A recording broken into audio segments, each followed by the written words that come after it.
Pasco Frederick Alpha 176, South Hermetic Pardo, inbound your location with a 58-year-old female trauma victim. Single occupant driver hit a large tree that was blocking the roadway, sent her car off approximately 20 feet off the roadway, 15 feet down into a ditch. Was seat belted, airbags did deploy. Monitor shows a sinus rhythm at a rate of 74, concurs with radial pulses. And I'm not real sure, approximately 15 minutes out of your facility. Going to continue to monitor the patient. Okay, room 3 on arrival, Delta clear. Copy, room 3 on arrival, clear of your 800. So I talk about my experience working in rural emergency medicine. And when I was putting the discussion together, I thought, well, we could talk a half hour and sort of tell war stories and look at gory pictures. But then as I thought about it, I wanted to talk a little bit about the infrastructure for rural hospitals and how they're funded, and things like that. So what we want to talk about today are critical access hospitals, which Kalkaska, where I work, is one, and the challenges that they face. We'll talk a little bit about KMHC, where I work, and then some of the rewards and challenges of working in that environment. And I do have a few gory pictures of more stories, but we'll keep that to a minimum. So the Critical Access Hospital is a designation by CMS. They started the program in 1996, I believe. And to be qualified as a CAH, you have to be 35 miles from the next closest hospital, with some exceptions. Kalkaska is 26.4 miles away from Munson Medical Center in Traverse City, but it's usually a 40 to 45 minute drive over there, and that's without summertime traffic and snow. You have to have fewer than 25 inpatient beds. You can't keep patients in the hospital on average for more than 4 days. You have to provide 24/7 emergency care. You have to have an agreement with a larger hospital that would serve as your main referral center. And you have to have certain quality assurance programs in place. So why did they start this program? Well, almost 20% of U.S. residents live in a rural area, so it's a big chunk of the population that is served by these facilities.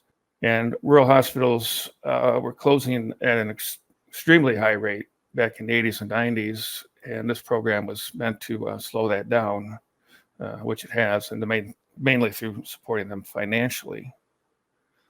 You want to keep essential services in the rural community. When you're talking about weight loss or blood pressure, smoking cessation, I think if it comes from somebody that lives in the community, they have a lot more credibility with the patient than somebody who came over from the city to talk about it. And of course, to address community health needs like smoking cessation, obesity, things like that. As far as an emergency department at the Critical Access Hospital, you have to have a nurse on site 24/7. And there has to be a provider, PA, NP, physician available by phone or radio immediately. And then if the provider is requested to be in the emergency department, they have to be there within 30 minutes. And you have to have a physician that can be on site within 60 minutes.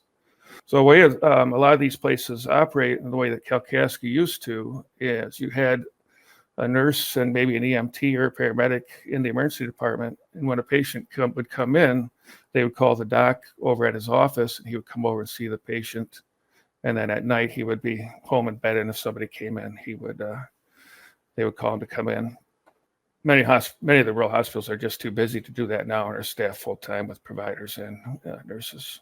There are almost 1,350 rural hospitals, community access critical access hospitals in the United States. And there are 37 in Michigan. And you see on this map that they're concentrated in the upper Midwest, but all over the country. I find it interesting that 26% of the facilities provide ICU care. Where I work, we do not have an ICU. 17% of all hospitals or ER visits are to rural facilities, which again would correlate with the 20% of the population being rural. And then Medicare and Medicaid pay 101% of reasonable costs. This is how they support the hospitals financially, is with cost-based reimbursement plus an extra 1%. And of course, the emphasis being on reasonable there.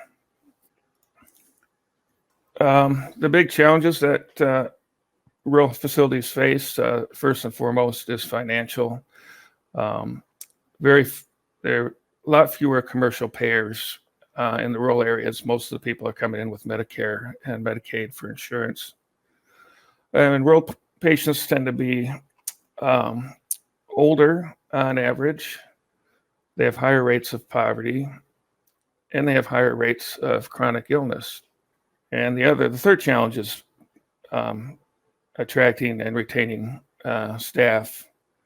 And that's not just providers, but your nurses, dietitians, social workers, all the people that it takes to run a hospital. And of course, these facilities continue to close in spite of support from the government. 132 have closed nationwide since 2010, and 2 have closed in Michigan in the last 14, 15 years. Leelanau Memorial Health Center closed in 2006, which is just north of Traverse City. And then Sheboygan closed in 2012 up at the tip of the Mitt. And I pulled up some news coverage from when these hospitals closed, and on the local TV station, they said that patients were encouraged to go elsewhere for treatment. I don't know what they were encouraged to do. I mean, they had to go somewhere else for treatment. There was no treatment at Sheboygan. I think they have opened up some services back at Sheboygan, though. And then the Bridge magazine did a good article in 2019, and one of the quotes from that is, you're an elderly person with a heart condition, your ambulance trip to the hospital just got a lot longer when that facility closes. And another quote from that Bridge article, this is from Dickinson County Healthcare System, which is way up in the far western UP, really in the middle of nowhere. They said, we need our hospital. The big hospitals are an hour and a half away in either direction. From that standpoint, the hospital is critical. And when these places close, when you're trying to take care of time-sensitive issues like stroke and sepsis, trauma, it gets a lot more difficult. You want to have a door to balloon with a STEMI within, I think, 60 minutes is the standard. And if you got a 45-minute ambulance ride, or not a door to balloon, but from the time of onset of symptoms to balloon, you want to do it quickly, and then you add a 45-minute, an hour ambulance ride before you can even get to the hospital to deal with this. The other impact on these communities is that they're usually the largest employer in the community, and so it can be devastating economically to these areas when the local hospital closes. I'll talk a little bit about Kalkaska, where I work. Just for reference, this Kalkaska here, I-75, here's Grayling and Traverse City. So we're right halfway between Grayling and Traverse City.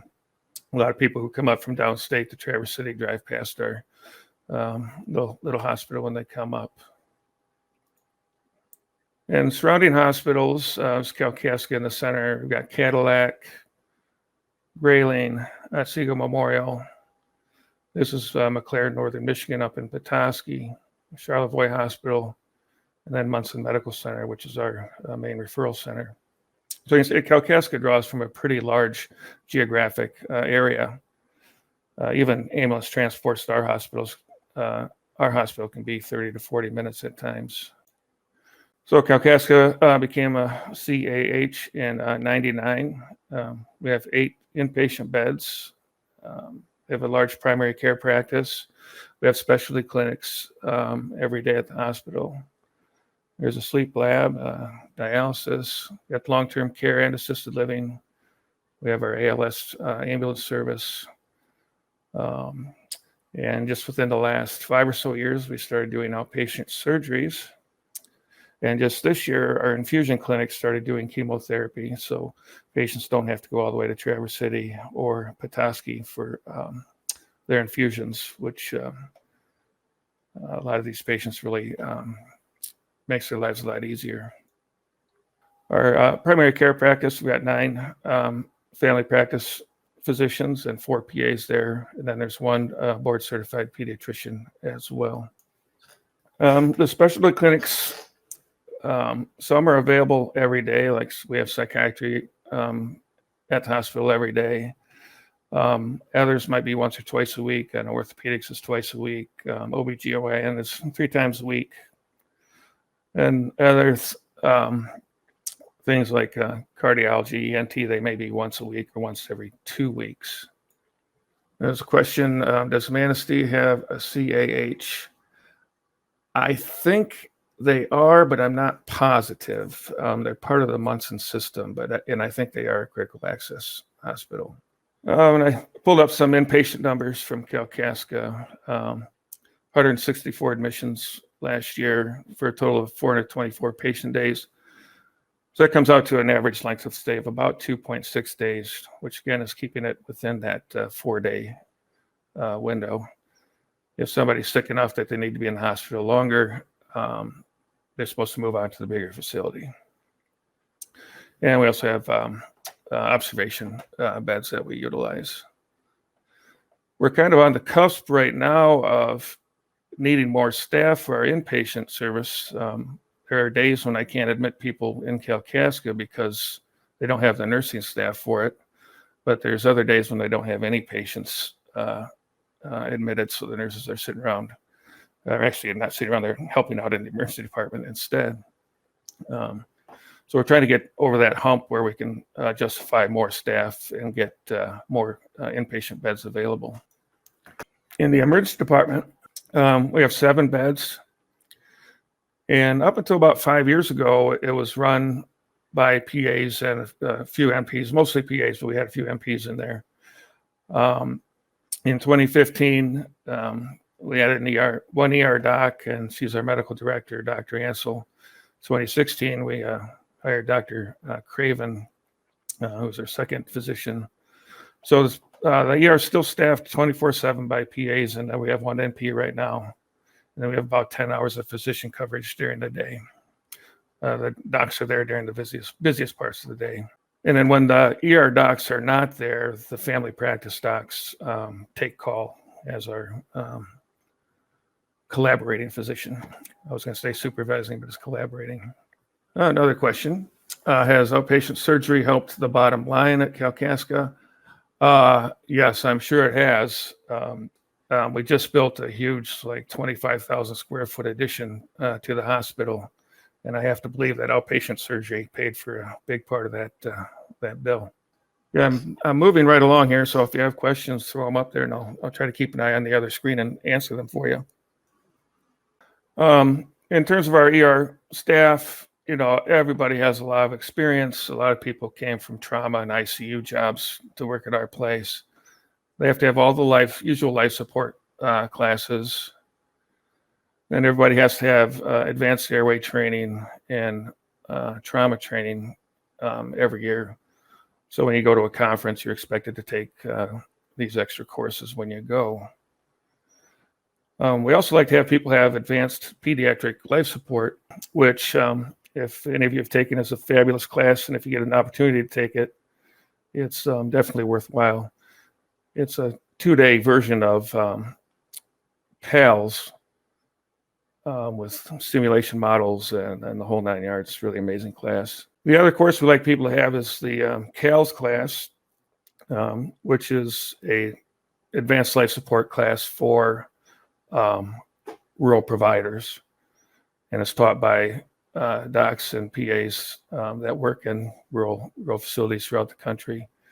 That was a 4-day class, really, really good, because they come at it from the point of view of less caring for people with less resources than you would have in the city.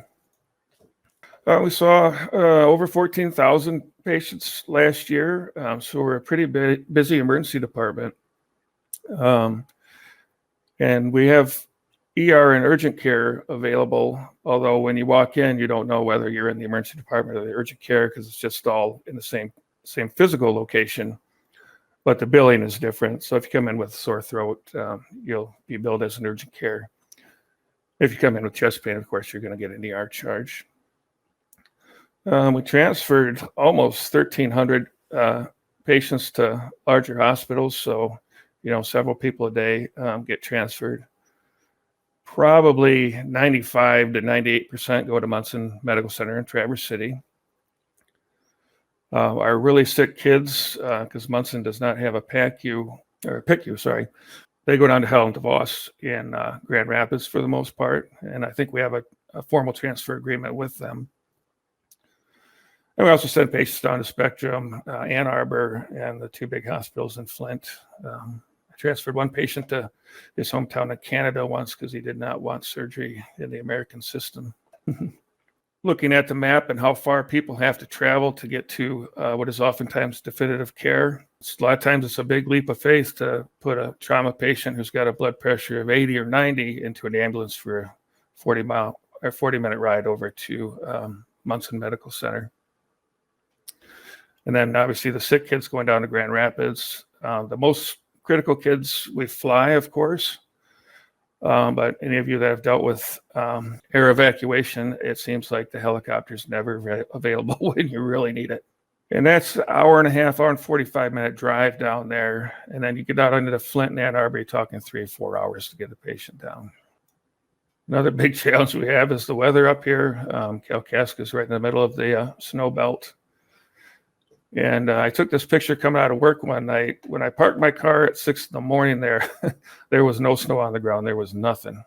And I came out 12 hours later and found this. So it's not unusual for us to have a patient on a vent waiting in the emergency department for the weather to improve before we can put them on the road. And this is a picture I took one morning driving into work. It seems like every morning in the winter it snows. And it gets awfully cold here too. And that's not to say it doesn't snow downstate, but it's a much more regular occurrence up here. We don't have all the technology and things that the bigger hospitals have, obviously.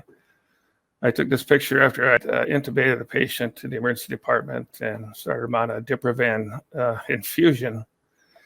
And I'd been asking for a while to get the larger bottles of Diprivan for the people that we were putting on continuous infusions. And they kept saying, no, it's not necessary. So I finally took this picture and presented it at the Pharmacy and Therapeutics Committee. And we now have the big bottles of Diprivan. I think it took a whole bottle to just prime the tubing and then another bottle to run the infusion. And we had to keep switching them out. And you see my great tape job hanging it up there. It has gotten a lot better over the years. This is Jeffrey, our portable x-ray machine. It's all digital, so I can look at the pictures right as soon as they're taken. When I started at Kalkaska, we didn't have a CT scanner. We didn't even have a ventilator. And now we have those things and more. We even have MRI available 5 days per week. And again, you guys that work at bigger facilities, you take all this for granted, but it's a big deal for us to have some of this stuff. All right, so here's the war stories and blood and gore, some of the things that we see quite a bit up here. One is scope eye, and with hunting season coming up, we're gonna see this. People come up and sight in their rifle for deer season. They got their face a little too close to the scope, and the recoils causes a laceration around the eye. And that's not to say that, again, you don't see these things downstate, but it seems like a pretty common occurrence for us up here. The other one that we see is this crossbow thumb. If you're familiar with crossbows, if you pull the trigger and your thumb is resting beneath where the string releases, it will tear the top of your thumb right off. And we usually see several of these every hunting season. It usually doesn't cause permanent damage, but it's a very painful injury. I wish this was live so I could hear if there were any moaning or groaning from the audience, but let's see here, another question. So emergency medicine sees a significant number of mental health related concerns. Do you see similar proportions of mental health related visits compared to less rural centers? That's the first question.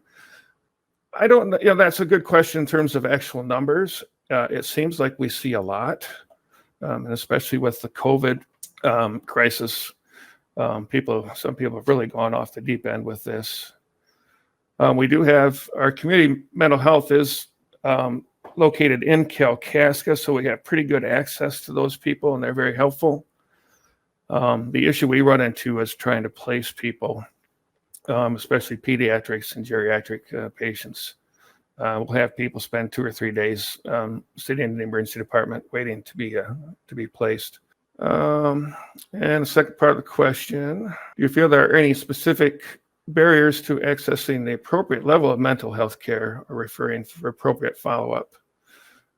And again, it's not too bad for us. I can imagine in the Upper Peninsula where they don't have the community mental health right there in town, it's probably a lot bigger challenge. But we just hired a psychiatrist at the hospital about a year ago. So we do have a psychiatrist on site 24/7, or not 24/7, but 5 days a week anyway. Third part of the question, how important do you feel Senate Bill 826, which would include PAs and mental health code as mental health providers would be? Yeah, I think it's going to be important. Right now, and I'm not sure the exact specifics of the law, the person asking the question probably knows better than I do. But they won't let us sign clinical certificates right now. So there are times if we want a certified patient for inpatient care, we have to drag the family practice doctor out of bed to come in and sign it. And they really love doing that at 3 a.m. So I don't know, would that bill allow us to sign those? Not that I really enjoy putting people into inpatient involuntarily, but it happens. Another hunting related issue.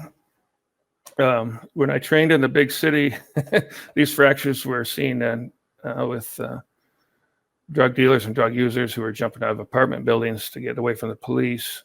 In this case, this was a gentleman that slipped climbing down from his tree stand and suffered a triballicular fracture. So maybe similar injury that you see in the big city, but a different mechanism. And the kids and the BB guns, again, if you want to comment about what it's like downstate, I just see it seems like it's a constant flow of kids coming in with BBs in their body where it shouldn't be. Here you see a kiddo with one in his cheek. I tried to find the CT scan. I couldn't find it. We had a kid about 11, 12 years old who got shot in the neck by his brother with a pellet gun. And we did CT scan, and that pellet was close to his carotid artery. It was amazing how close that came to being a complete disaster for this kid. The funny part was his mom asked me if I was going to take the pellet out, and I said no, he'll follow up with surgery for that. And I imagine they left it in. The other thing we see is car accidents, and anybody who's really worked in any emergency department in Michigan, you see these people just find crazy ways of killing themselves in cars on the rural roads. This was a 17-year-old high school student who was running a little late for school. She hit some black ice and literally wrapped her car around a tree. You can see this is sort of the center of the car here. And the rear wheel and the front wheel are just a few feet apart. And I believe her mom worked at the health center. So again, being a small facility where everybody knows everyone, it really casts a pall over the whole facility when something like this happens. CT scan of a large liver laceration. We see a lot of ATV accidents. In this case, I believe it was a teenager driving a golf cart, and he hit a tree, and the steering wheel went right into his right upper quadrant, causing a laceration. As I recall, they treated him non-surgically, and he did fine. But again, this is the type of person where you're pretty uptight when you put them in an ambulance to go over to Traverse City because you worry about what's going to happen in the interim. And again, maybe something that's not necessarily unique to just rural areas, but people seem to wait to come in for care. This gentleman came in. He'd had his arm been sore for a few days. He said he didn't want to come in because he thought it would get better. Finally, his wife dragged him in because it was literally stinking up the house. And unfortunately, he died from this. Again, a young guy, real tragic case, where if he'd have come in, probably taken some antibiotics by mouth and done fine. Another case, this gentleman came in, he said his incision from surgery had started bleeding the day before. And so he called his surgeon and they said, well, go over to the emergency department, have them take a look, and they can give me a call. So when I took the bandage off and found this, I mean, I was expecting to see a little cut that was just oozing a little bit. I about fell off my stool. And I said to the guy, and I don't know if he quite got the joke, but I said, you're one of the few people on earth who has seen his own intestines.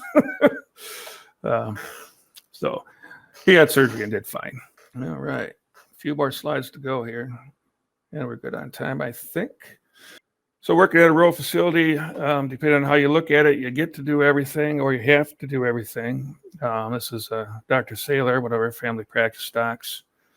And the Munson OB department brought over one of their sim mannequins that simulates labor. Kind of a cool little thing. And just, I've delivered 2 babies in 18 years there, and that's plenty for me. But it's always good to have a refresher on this stuff because you just never know when you're going to have to do it. Put in a lot of chest tubes. I think this was just a tall, thin person who had a spontaneous pneumo. Again, waited for a while to come in and developed a tension. All right, and last slide.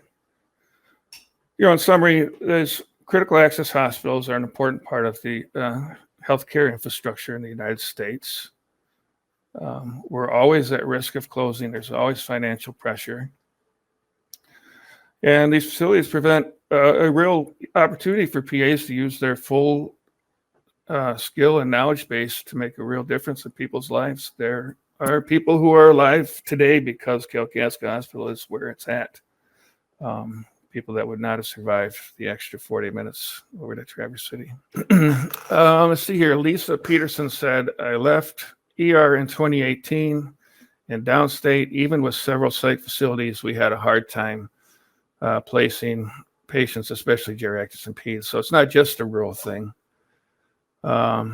Before I left, it wasn't uncommon in Muskegon to have 2 or 3 a day in the ER, which is sad, and I totally agree. The COVID crisis has sort of laid bare a lot of the problems with our healthcare infrastructure.